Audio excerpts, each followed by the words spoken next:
Indian airline flight IC814 Kathmandu से take off करती है दिल्ली जाने के लिए 24 दिसंबर 1999 को। प्लेन अपने सफर पे थी कि अचानक प्लेन को हाईजैक कर दिया जाता है। ये हाईजैकर्स 5 लोग थे जो पैसेंजर्स को रिहा करने के लिए $200 मिलियन और साथ ही इंडिया में कुछ प्रिजनर्स को रिहा करने की डिमांड कर रहे थे। इस सब को दिल थाम कर इंडिया का देश टेलीविजन न्यूज पे देख रहा था।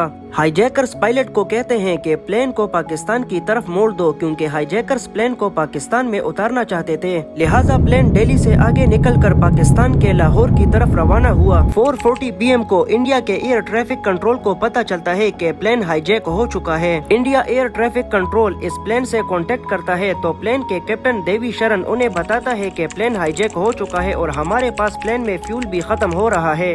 प्लेन के कैप्टन रिक्वेस्ट करता है इंडिया एयर ट्रैफिक कंट्रोल को कि वो पाकिस्तान एयर ट्रैफिक कंट्रोल से रिक्वेस्ट करे कि हमें लैंड होने दे, क्योंकि Pakistan air traffic control plane को पाकिस्तान में लैंड करने से मना कर रहे थे और हाईजैकर जिद कर रहे थे कि इसे पाकिस्तान में ही उतारा जाए। Indian air traffic control Pakistan से कांटेक्ट करता है ताकि प्लेन को पाकिस्तान में लैंड किया जाए, लेकिन पाकिस्तान एयर ट्रैफिक कंट्रोल मना करता है। प्लेन के कैप्टन हाईजैकर्स को कहते हैं कि हमें लैंडिंग की इजाजत नहीं मिल रही और प्लेन में फ्यूल भी खत्म हो रहा है। कैप्टन किसी तरीके से हाईजैकर्स को कन्विंस करते हैं कि प्लेन को वापस इंडिया ले जाकर रिफ्यूल किया जाए। अब हाईजैकर्स ये नहीं चाहते थे, क्योंकि ये इंडिया के लिए एक अपर हैंड था, लेकिन मजबूरन रिफ्यूलिंग के लिए प्लेन को अमृतसर में उतारना पड़ा। लेकिन इंडियन गवर्नमेंट से यहाँ कुछ गलतियाँ हुई। लैंडिंग के बाद प्लेन के कैप्टन इंडियन गवर्नमेंट से रिक्वेस्ट करता है कि प्लेन को रिफ्यूल किया जाए, क्योंकि हाईजैकर्स धमकी दे रहे थे कि अगर ऐसा न हुआ तो हम पैसेंजर्स को मार देंगे। 15 मिनट गुजर जाते हैं, रिफ्यूलिंग के लिए कोई नहीं आता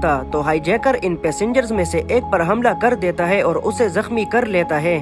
प्लेन के कैप्टन दोबारा इंडियन गवर्नमेंट से कांटेक्ट करता है कि रिफ्यूलिंग के लिए किसी को भेजा जाए। इंडियन गवर्नमेंट प्लान बनाती है कि हम एक फ्यूल टैंकर को प्लेन के सामने खड़ा कर देते हैं और प्लेन का रास्ता रोक कर हम हाईजैकर्स पर हमला करके पैसेंजर्स को बचा लेते हैं। लिहाजा एक फ्यूल टैंकर को भेजा जाता है। टैंकर बहुत तेजी से जा रहा था तो इंडियन गवर्नमेंट ने इसे थोड़ा धीरे जाने का बोला। मिसकम्युनिकेशन की वजह से टैंकर रुक गया। हाईजैकर्स देख रहे थे कि पहले टैंकर तेजी से आ रहा था और अब रुक गया। यहाँ कुछ तो गड़बड़ है। हाईजैकर्स ने कैप्टन को धमकाकर प्लेन को वापस उड़ाया बिना रिफ्यूलिंग के और यहाँ इंडिया के हाथ से पैसेंजर्स को बचाने का मौका गया। ये प्लेन अमृतसर से दोबारा लाहौर की तरफ जाता है। इंडियन एयर ट्रैफिक दोबारा रिक्वेस्ट करती है कि प्लेन को लाहौर लैंड होने दिया जाए, लेकिन पाकिस्तान एयर ट्रैफिक ने दोबारा मना कर दिया। रात का टाइम था। पाकिस्तान एयर ट्रैफिक ने तमाम लाइट्स को ऑफ कर दी ताकि प्लेन को कुछ दिखाई ना दे और प्लेन लैंड ना हो पाए। हाईजैकर्स ने कैप्टन को प्रेशराइज किया कि किसी भी तरीके से प्लेन को लैंड करे।